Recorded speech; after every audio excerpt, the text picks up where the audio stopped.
রাজ্যের সব জনগোষ্ঠী কৃষ্টি সংস্কৃতি সংস্কারের বিকাশ সাধনে রাজ্য সরকার নিরলসভাবে কাজ করছে। প্রধানমন্ত্রী নরেন্দ্র মোদীর নেতৃত্বে নতুন ভারত গড়ার পাশাপাশি রাজ্যে নতুন ত্রিপুরা গড়ার কাজ এগিয়ে চলছে বলেছেন মুখ্যমন্ত্রী অধ্যাপক ডাক্তার মানিক সাহা। আজ ঊনকোটি জেলার ডেমডুম এডিসি ভিলেজে আয়োজিত সমাবেশে তিনি ভাষণ দিচ্ছিলেন। সমাবেশে সমাজ কল্যাণ ও সমাজ শিক্ষামন্ত্রী টিঙ্কু রায়, মৎস্যমন্ত্রী সুধাংশু দাস, বিজেপি প্রদেশ সাধারণ সম্পাদক বিপিন দেববর্মা, এডিসি সদস্য সঞ্জীব রিয়ান প্রমুখ বক্তব্য রাখেন। উপস্থিত ছিলেন বিধায়ক স্বপ্না দাস পাল, জনজাতি মোর্চার জেলা সভাপতি পূর্ণমোহন দেববর্মা প্রমুখ।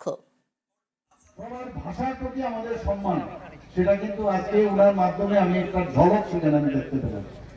আমরাও চাই যে আমরা সব ভাষা জানি, একজন আরেকজনকে জানি, বুঝার চেষ্টা করি।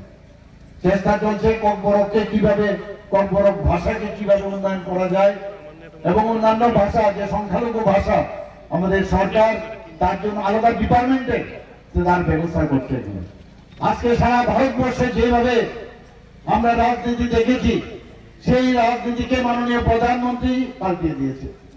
আগে রাজনীতি মানে গদি দখল করা আর খুব করে লুট করো আর স্ক্যাম স্ক্যাম স্ক্যাম এগুলো ছিল।